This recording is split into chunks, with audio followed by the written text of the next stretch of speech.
I'm delighted to be joined by Shane McArdle, CEO of Kongsberg Digital. Really delighted, actually.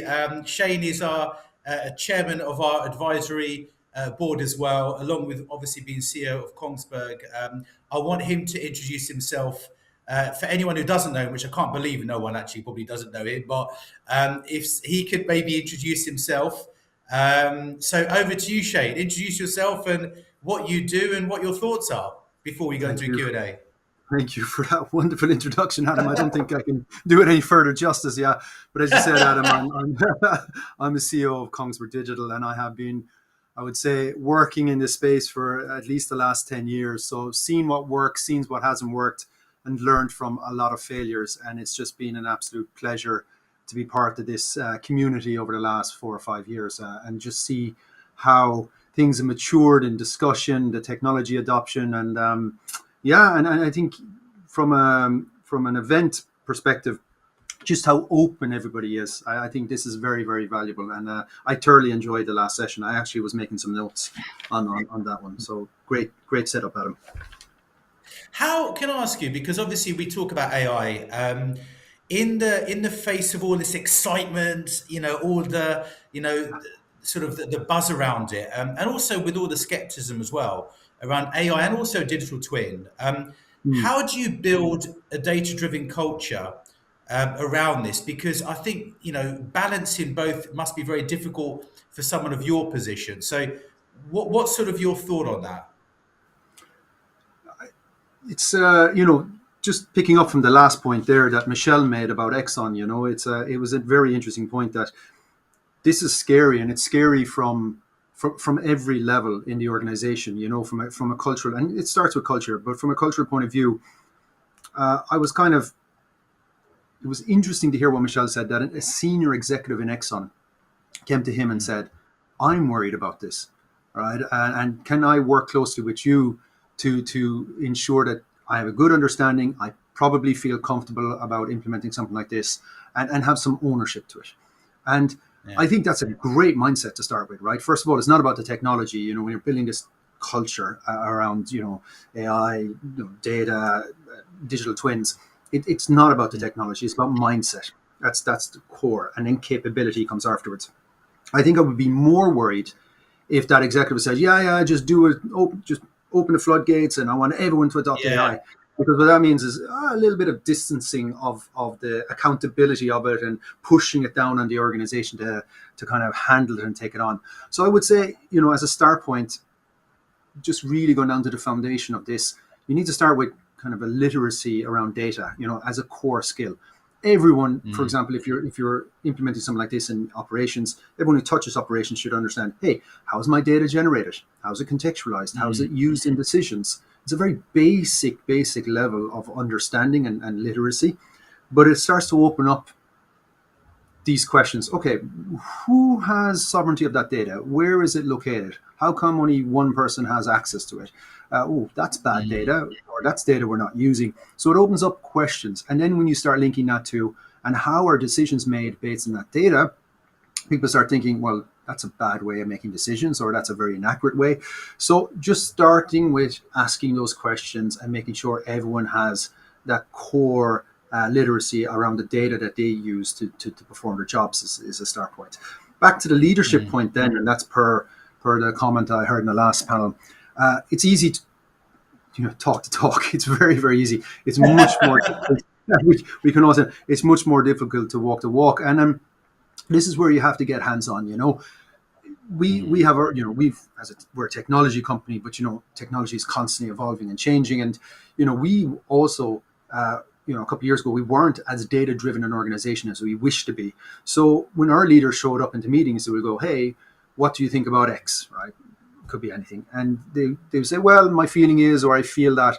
And we said, "No, show me the data that supports these feelings." So start asking for this in meetings as a leader, right? And then, every organization loves their Excel, loves their PowerPoints. Start asking, "Hey, we invested in a tool. Why don't we bring that up and start using that as part of our meetings?" So start to encourage it as a leader. And I can guarantee you very quickly, the people, when they show up for the next meeting, are going to go, "Oh, last time our leader here asked for information or data. they want or prefer to use the dashboard system, or they prefer to use this tool to present. And the more you ask, eventually becomes part of just the day-to-day usage. So very basic stuff. I mean, this is change management and mindset change, but it has to start at the top and at the same time build a literacy core. And back again to the last panel, I just took a note here. I think it was Thomas who said that had the term "win the humans." So that was very interesting. Yeah, I like that. Yeah, I liked it. But it's transparency. It's about being transparent. Look, if you look at what's happening in the States at the moment with all these tech companies, downsizing thousands and thousands of workers, and the excuse is AI. AI is going to replace them. And it's not that AI can replace them today. It can't. But the potential for AI to replace in the future is there, and they're downsizing. So any team or any person that you show up with as a leader or a sponsor of this and say, hey, we're going to implement AI in your team, they're immediately going to shut down. There's going to be reluctance for adoption, et cetera, et cetera. So I think for heavy asset industry, it's different than jobs such as financial services or customer service, where it's like high volume of data, very repeatable patterns and tasks. That's very, very disruptive or ripe for disruption for AI. For heavy asset industry, we're complex. We don't have that structured data. It's more of a journey we have to go on. So I think we'll actually be able to play this out in a much more moral way, for one, and a much more, I would say, a practical speed for two. So, but you still need to get people on board, because this is going to have a productivity impact at some point. And if you don't get your frontline involved, if you don't get buy-in, it will stop there, and you will never be able to take out the productivity for the investment that you do into this type of technology. And we have a chance in our industry to talk about job augmentation first and foremost. We are still a very safety critical industry. Again, that came up a lot. We need to build the transparency. What is this going to do? How are decisions made with this? Make people part of the process. Expose them to low risk decision making. I think that's what was pointed out by Vinay. Before you kind of throw this on a huge strategic decision, like changing my production targets in the entire facility with full write back control by a rogue AI agent. That's absolutely not something we're going to do in the industry today, tomorrow. But can we get there? Yeah, we can. Dropping the rogue part, of course. But eventually we can. But we need to start layers, building the layers all the way up. And finally, again, it's back to this kind of moral element of AI. We are not equipping our new hires coming out of schools or university with the skills that they require around AI or digitalization. It's just because they're called institutions. The education institutions. Institutions tend to take time to change. But what we've seen is there was a lot of let's call it content creators or people inside organizations that have self-taught themselves about how to use these tools. We need to encourage organizations, and I think it's an onus, it's a duty on companies to link new skills to career growth. That is very key, right? So make digital competence part of your development plan. So when you go to your people in org or your HR teams, how do we run performance reviews? What are we doing to upskill our people? What are leaders doing to promote it? I think that actually resides within companies today until these education institutes catch up and we actually get candidates and new students coming out with the skills that we require. It'll start with us first. So that's really important from a cultural point of view as well. And people will be less hesitant to shut down a program if they're part of getting upskilled as well. So we've seen here in our own organization, fantastic people, really, really grabbing this. And, I love hearing about people using AI inside our own teams, and they come up and go, hey, look, I just built this agent that does this, and it automates away all of these tasks, which they hate doing anyway. And the enthusiasm they speak with, and it'd be really great for this team if they also adopt it. So you need to build that kind of sharing, that enthusiasm around it, and of course, give people the freedom and the time. Everyone's busy, extremely busy, but give them some time in their day, their week, their month to actually play around, innovate, test, experiment with this type of tech as well. So a long answer, Adam. No, but it's interesting. No, it's a good answer because I think it's good you mentioned on what they talked about in the opening panel, because you're absolutely right. I think there's this stigma in the industry, I think. I mean, I speak to so many different operators, and it's like it's not a feast or famine with AI. And I think that there's people need to see it's a middle ground. There's a middle ground there. Exactly what you said. Be incremental. do sort of some quick wins first, because I think it's a lot for people to take in this industry. You said other industries, the data maturity is a little bit different, so it's a bit more ripe for AI adoption and maybe sort of taking over more stuff. But I think you're right in the fact that heavy asset industry is much more complex, siloed. There's a lot more going on behind it, and it's not that easy just to get AI just to come in and replace X amount of engineers to do that, contrary to what probably people think. But how do you scale it? Because obviously, with a Mm. company, you go to that point, you pilot it. How do you as a leader go from pilot to scale? Because I think that's where you see a lot of AI or digital twin projects, whichever we talk about, fail. And they obviously say, well, they fail because people want them to fail, if that makes sense. It's not the technology, Mm. it's the infrastructure around it. But what advice would you give around it? Because I think that's really important for people to probably understand as well. Yeah, I think. Is that a long answer or a long question? No, I'm sorry. I'm pausing a little bit to think. He's getting my thoughts straight in my head Yeah, because we, if you look at what we've done from an adoption point of view, it's not a straight line to these tens and thousands yeah, of users. It was like back and forth and up and down, and I'm trying to think what if I was to go back in time, what would I do differently? And we've talked about this with some of the big enterprise customers we work with and some of the NOCs, but I think first and foremost, we shouldn't hide away from the ambition, right? We shouldn't say, oh, we're just yeah, going to start small. We should be open because people won't believe you if you say you're spending a couple of $1 million. Vinay was talking about like multi-million-dollar contracts, and these are multi-million-dollar contracts. They're not cheap. We need to be transparent and say we are investing here because we expect arbitrary number, but 30% increase in productivity, and be also transparent that we also expect to take out some costs, which means people, right? So yeah, I would never hide the fact of the ambitions. And then we can say, well, this is not something we believe can happen in 12 months, 24 months. This is a 4 or 5 year plan, right? So we give a timeline and we're going to start with this, right? So never shy away. I've seen some organizations try to put this under the radar, hide it, be a little bit opaque around their ambitions. And it's never started off with a very trustworthy team from an adoption point of view. I think those companies that come out and be very bold and very brave and state their intentions, they're the ones that have the higher chance of success. It doesn't mean that it's going to be successful, but they have a higher chance of success. So be open, give a timeline, and get the people on board, right?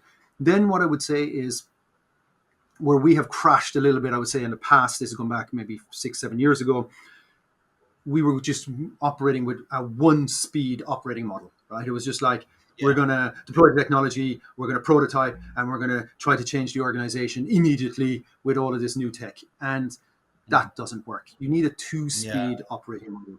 You need to prototype really fast, because, people working in these teams, digitalization leaders, they're very hungry for new, right? So you prototype really fast, and then you change slower. I'm not saying slow, but slower than this pace you're pushing out yeah, prototypes.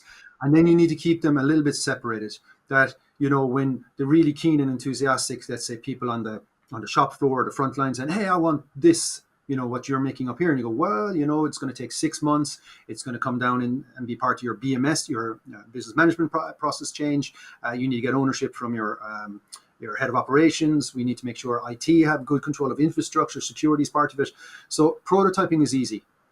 It's easy. You can spit out really cool things very, very fast. Implementation and change is difficult and requires a different speed. But what we have seen is once we separated those two, start working with different organizations, call them different things, but let's call them lighthouse assets inside a portfolio. Those that are more data ready, maybe newer kind of infrastructure, maybe they've done a large ERP rollout or a Microsoft rollout. Those ones who are more mature have maybe a lot of enthusiasm around digitalization. Great, let's ring fence that operation asset. Really embed the technology there, understand what change is required from using a new tool, new technology, and then try to use that as a blueprint for all the other assets, right? Again, it's very easy for me to say this, and if I could go back in time, I would have started exactly like this.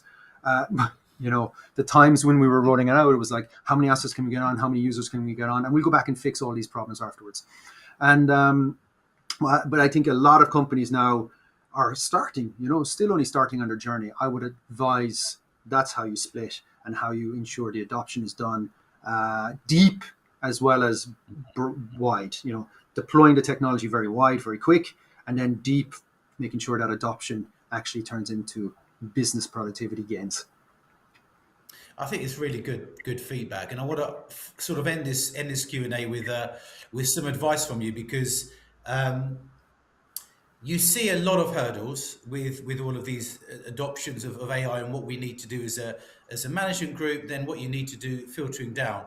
What advice would you give others? And this could be anyone watching, anyone in the industry or not industry, when you scale AI and digital twins effectively, but also responsibly. I think we sort of touched upon it a little bit in the opening panel about being responsible as well, because you can scale something very irresponsibly and it Very, doesn't work very very, well, very. but you can scale it. But what advice? How do we ensure that we keep that sort of human in the loop element, but you still move towards that autonomous operation as well? What sort of advice would you give on that? I do, again, I sit on the technology side, and I've seen, when I've been out in California, I've been part of these events in Silicon Valley, and it's just, I would say this, what do they call them? Tech bros, all talking about how they're going to just replace all the jobs with agents and AIs. And I'm sitting there going, yeah, that's great. And then you're looking around and going, that's impacting millions and millions of people's lives. And so I do believe there's a moral element or an ethical element, whatever you want to call it, associated with anyone working in this space, right?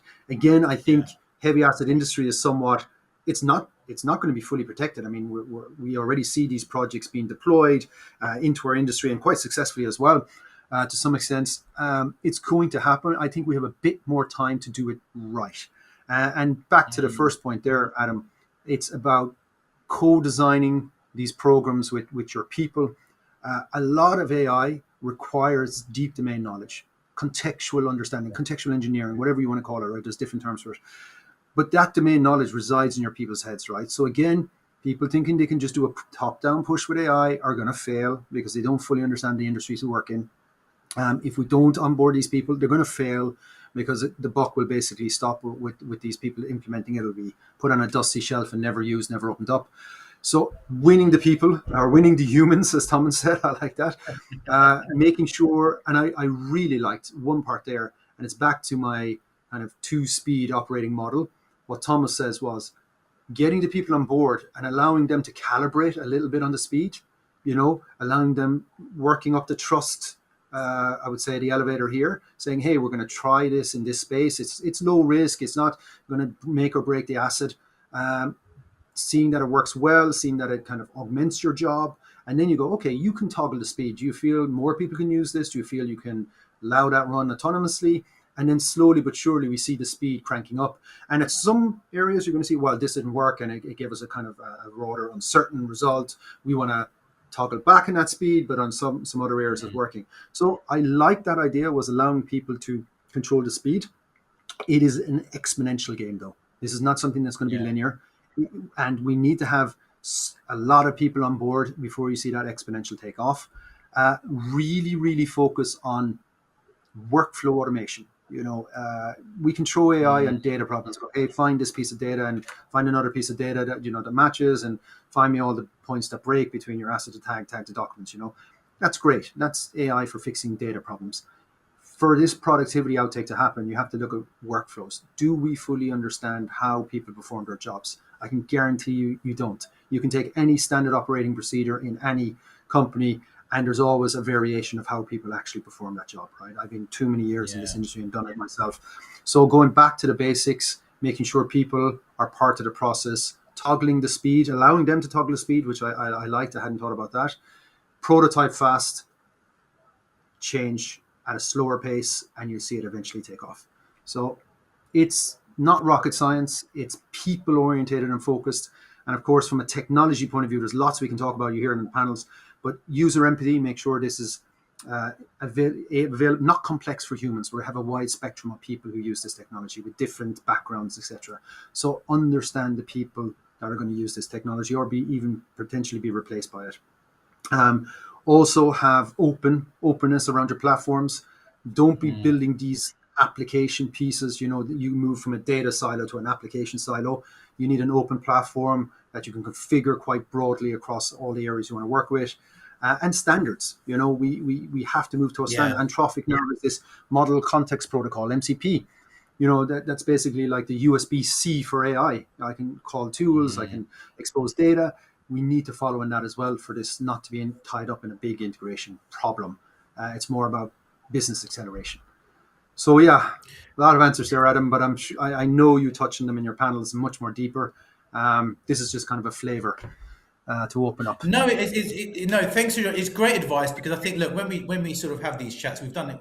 We do them year on year, and I think the conversations progress. We talk about different things as technology develops and as the threat of technology develops as well. And I think it's good for us to have always a recap on what you're doing. You obviously give some very sound advice on certain things. A lot of things you said that make huge sense, and I'm pretty sure they're going to be repeated a lot during the sessions that we've got coming after this as well. Shane, thank you very much for joining me. Always a pleasure. Shane, as I mentioned, CEO of Kongsberg Digital and chairman of our advisory board. We look forward to seeing you later on the session as well, which is always exciting. But once again, thank you very much, Shane, for joining. Thanks, Adam. Yeah, really interesting take on sort of technology. I think it's really good to get a viewpoint from someone like Shane in terms of where that is going with people, the adoption, what advice would you give someone as well? And I think that's really good for us to understand as a community. So always good to get some feedback from people in the industry, senior sort of working day to day on these adoptions and hurdles as well that we're doing.